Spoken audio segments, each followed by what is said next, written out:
yang menyebabkan Nabi pesan di akhir zaman nanti ramai yang berpuasa tapi dapat lapar dan dahaga sahaja. Adakah kita, anak kita, keluarga kita termasuk yang itu? Rasa tak kasih sayang Allah bagi kita masuk bulan Ramadan? Macam masuk dapat pergi umrah lah contohnya. Ya Allah, pilihlah aku ya Allah. Ini kekuatan. Masuk bulan Ramadan bukan saja-saja. Oleh sebab itu kita nak pegang balik, ya Allah Tuhanku, kalau kamu buka pintu syurga semuanya untuk semua yang beriman balik semula. Wahai orang-orang beriman, ya ayyuhallazina amanu kutiba alaikumusiyam. Yang beriman saja, semak balik iman kita. Syahadah kita di mana? Keyakinan kita di mana? Kekuatan kita di mana? Kelemahan kita di mana? Sebab itu Ramadan tidak hanya berdiri sendiri. Ramadan berdiri dengan yang kedua dan yang pertama. Apa yang menyebabkan Nabi pesan di akhir zaman nanti ramai yang berpuasa tapi dapat lapar dan dahaga sahaja. Adakah kita, anak kita, keluarga kita termasuk yang itu? Sebab itu Imam Ghazali kata ada puasa biasa, ada puasa khusus, ada puasa paling khusus. Puasa kita puasa yang mana? Adakah puasa kita orang biasa, puasa biasa je lah. Masa lagi niat puasanya tak ada makan, tak minum sampai pagi, sampai lagi maghrib, sampai subuh. Itu masa itu definisi puasa dia. Penat puasa. Itu puasa kanak-kanak. Okay. Yang tak boleh buat makan minum je, lain semua boleh buat. Sebab kita pegang definisi masa kita sekolah rendah dulu tu. Tak makan, tak minum. Apa tu makna puasa? Tak makan, tak minum. Sedangkan Imam Ghazali kata, kalau kamu nak bertaubat, kalau dah masuk bulan Syakban, kita dah dapat namanya nisfu Syakban, betul? Allah bagi ampunan, betul? Tapi Allah tak ampun orang yang tidak lagi bersih hatinya, yang masih ada dendam, tak boleh maafkan orang dan memutuskan silaturahmi.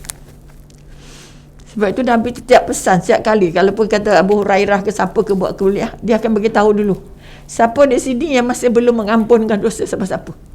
Siapa dalam kuliah ini yang masih memutuskan silaturahimnya dengan keluarga saudara-saudaranya, sila keluar.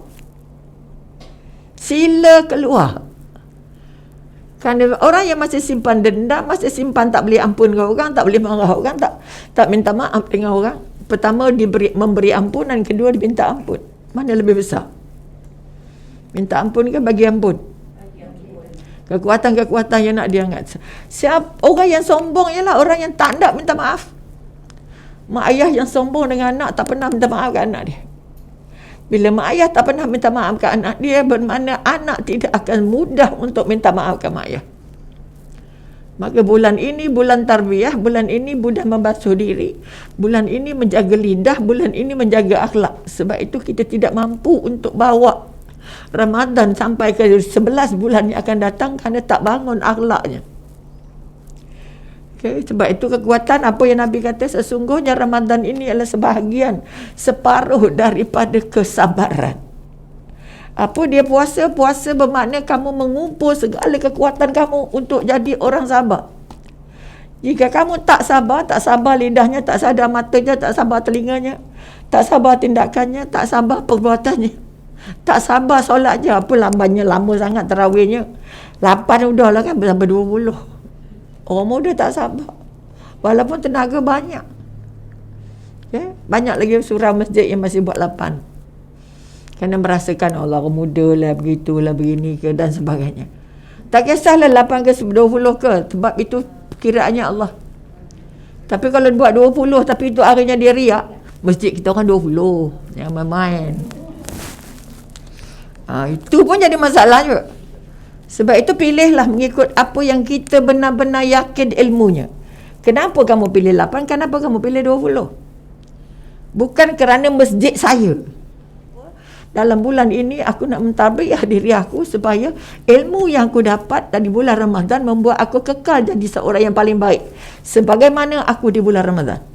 Satu tanda kejayaan orang dalam bulan Ramadan ialah akhlak Ramadan dibawa ke 11 bulan akan datang. Apa akhlak Ramadan?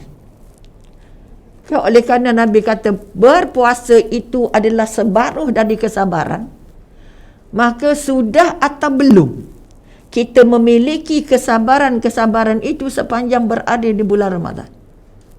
Kalau di bulan Ramadan belum jumpa kesabaran, kita tak akan jumpa sabar di mana pun. Sabar nak bercakap, okay? Sabar untuk bertindak, sabar untuk komen, sabar untuk marah, sabar untuk terima ujian, sabar untuk letih. Letih tu tengok sabar ke tak? Jangan banyak cakap, ibu letih ni, jangan main. Makan je, ibu dah penat masak ni. Okay? Jadi pembaziran berlaku. Sebab itu bila siang kita kata letih cari pahala, kumpul pahala, malam kita lambur semua pahala-pahala itu. Dengan juadah-juadah, akhirnya kata bukan jadi apa kita kata bulan ibadah, tapi jadi bulan juadah. Bulan di mana di meja kita ada macam-macam benda yang tak ada di luar bulan Ramadan. Bulan di mana kita jenjeng putus jari pergi pasar Ramadan untuk nampak beli apa saja yang terlintas di mata. Sebab itu kita kata akhirnya anak belajar dari mak ayah dia, pertama mak kononnya sebab anak puasa, mak limpahkan segala makanan yang ada di atas meja. Ramadan, dia puasa, orang puasa macam ni. Kita ada kuih, ada sirap, ada air mata kucing, mata segala mata ada. Mesti ada macam-macam. Kenapa? Siapa yang bagi syarat? Ini bulan ibadah, bukan bulan juadah. Tapi kita terbalik kong. Di sini yang kita katakan anak tak dapat kekuatan-kekuatan dalam bulan Ramadan. Okay. Kerana kita lemparkan, buka nafsunya segantang-gantang, sebesar-besar.